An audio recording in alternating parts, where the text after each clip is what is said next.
Fourth video है। हम 3 video में टी रेशियोज़ को डिस्कस कर चुके हैं, उनका रिलेशनशिप डिस्कस कर चुके हैं। यहाँ पर हम क्या करेंगे, एंगल बताएंगे सो दैट आपको एकदम याद हो जाए।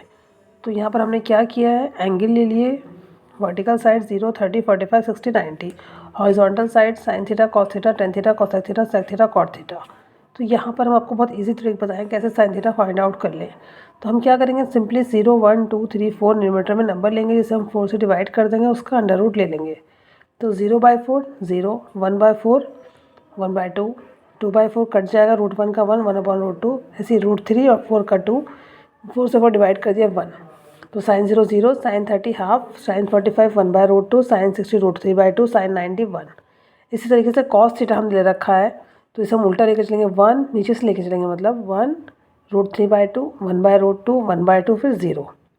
tan थीटा के लिए दोनों को डिवाइड कर देंगे, 0/1 0, हाफ को √3/2 से डिवाइड करेंगे, 2 से 2 कैंसिल, 1/√3, हाफ को हाफ से डिवाइड 1/√2 से डिवाइड करेंगे 1। यहाँ पर भी दोनों को डिवाइड कर देंगे तो √3 आ जाएगा, 1/0 अनडिफाइन होता है। तो एक चीज़ और याद रखना, साइन की वैल्यू क्या होती है, बढ़ती है, कॉस की वैल्यू घटती है। यहाँ तुम ऐसे भी याद कर सकते हो एक फ़नी वे में कि साइन, मान लीजिए साइन जो है वो बहुत ज़्यादा लेज़ी बच्चा था, बहुत डब्बू था, उसे कुछ नहीं आता था, फिर उसके बाद उसने अपने अंदर थोड़ा सा इम्प्रूवमेंट करने की कोशिश की, हार्ड वर्क किया, तो 0 से वो हाफ हुआ, फिर 1/√2, √3/2, 1 तक पहुँच गया। कॉस थीटा बहुत अच्छा बच्चा था, एकदम एक्टिव था, लेकिन वो गेम में लग गया, मोबाइल में टाइम वेस्ट करने लगा, तो उससे क्या हुआ, 1 √3/2, 1/√2, 1/2, फिर वो एकदम डम्बू बन गया, बेकार हो गया, उसके मार्क्स एकदम ख़राब आने लगे। और यहाँ पर tan थीटा को हम मान सकते हैं कोई नॉटी बच्चा है, जिसे कोई बोलना नहीं आता था, पहले खामोश रहता था, उसके बाद थोड़ा सा बोलना शुरू किया, फिर अच्छा बहुत ज़्यादा बोलने लगा, उसके बाद थोड़ा और बोला, फिर वो लिमिट से बाहर हो गया, इतना शरारती हो गया कि वो कंट्रोल करना ही उसको मुश्किल हो गया, तो उससे क्या हो गया, अनडिफाइंड। तो इससे भी आप याद रख सकते हैं। और एक चीज़ और याद रखना, sin 45 cos 45, ये दोनों बढ़ते हैं घटते हैं, लेकिन 45 पे दोनों मिल जाते हैं, 1/√2 1/√2। जब ये मिलते हैं तो इसी पे उसकी वैल्यू tan की क्या हो जाएगी, 1 हो जाएगी। अब साइन का उल्टा cosec कर देना है, तो 1/0 अनडिफाइंड, 2 का अपोजिट 2 हो जाएगा, 1/2 का 2, 1/√2 का √2/1 के √2, √3/2, 2/√3 लिख सकते हैं, 1 को 1।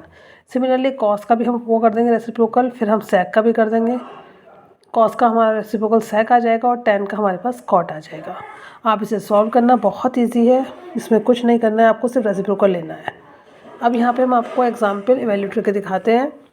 sin 60 cos 30, cos 60 sin 30। sin 60 और cos 30 हमारे पास क्या रहती है, सेम वैल्यू रहती है, और cos 60 और sin 30 की सेम वैल्यू रहती है, और sin 45 cos 45 की सेम वैल्यू रहती है, और जो sin 0 होता है वही हमारे पास cos 90 होता है, और जो sin 90 होता है वो हमारे पास cos 0 होता है। तो इससे भी हम आप इजी वे में याद रख सकते हैं इन सब चीज़ों को। तो sin 60 हमारे पास √3/2, तो cos 30 भी सेम रहेगा, हाफ हाफ इन दोनों की वैल्यू है, सॉल्व किया, 1 आंसर आ गया।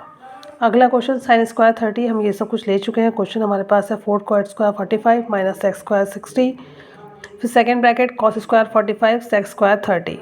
sin 30 की वैल्यू हाफ होती है, इसका स्क्वायर कर दिया 4। tan 45 की वैल्यू 1 होती है, इसका अपोजिट cot होता है, cot की वैल्यू भी 1 का अपोजिट भी 1 रहेगा, तो 1 का स्क्वायर।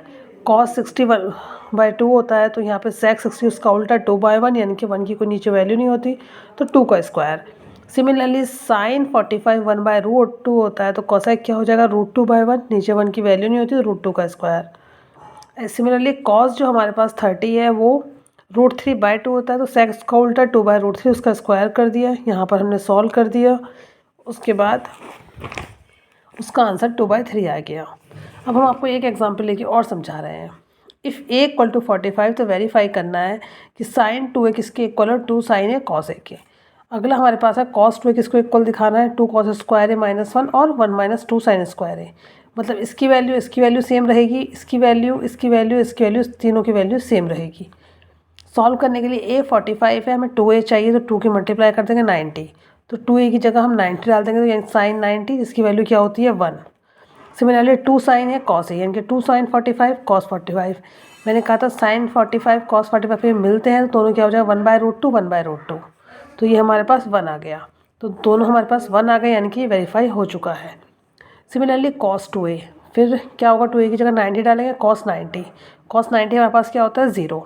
फिर हम क्या करेंगे, 2 cos स्क्वायर लेंगे, 2 cos स्क्वायर यहाँ पर 45 डालेंगे -1, हमने 45 पे 1/√2 उसकी वैल्यू डाल दी, वो भी हमारे पास 0 आ गया। हमें पता है cos 45 sin 45 की सेम वैल्यू होती है, तो हमने यहाँ भी सेम पुट कर दिया। उसको पुट करने के बाद हमारे पास का आंसर भी 0 आ गया। तो हमारे पास प्रूव हो गया cos 2 है, 2 cos स्क्वायर है, 1 - 2 sin स्क्वायर है, सब क्या है आपस में इक्वल है। अब हम एक क्वेश्चन आपको दे रहे हैं करने के लिए, आप सॉल्व करना, फिर कमेंट करना। अगर कोई मिस्टेक है, कन्फ्यूज़न हो आपसे हो जाए तो हमसे आप पूछ सकते हैं किसी भी टाइम, हम आपको इंडिविजुअली रिप्लाई करेंगे। इफ़ a = 60 है, b 30 है, वेरीफाई करके दिखाना आप लोगों को। sin a + b किसके इक्वल है, sin a cos b cos a sin b। और दूसरा आपको फाइंड आउट करना है cos a + b, और किसके इक्वल दिखाना है, वो cos a cos b - sin a sin b। यहाँ पे क्या करना है, a + b, तो हमारे पास a + b चाहिए, तो 60 + 30 तो 90, a - b 60 - 30 30। तो यहाँ पे हम क्या डाल देंगे, sin 90 हो जाएगा, sin a की जगह डाल देंगे sin 60 और cos 30, फिर cos 60 sin 30, दोनों की वैल्यू डाल देंगे और उसके बाद उसको सॉल्व कर लेंगे और दोनों इक्वल आएंगे। सिमिलरली cos 90 यहाँ पर हो जाएगा, तो यहाँ पे क्या डालेंगे हम, cos 60 और cos 30, यहाँ पे sin 60 और sin 30, दोनों वैल्यू माइनस कर देंगे तो वो भी सेम आएगा। Thank you for watching.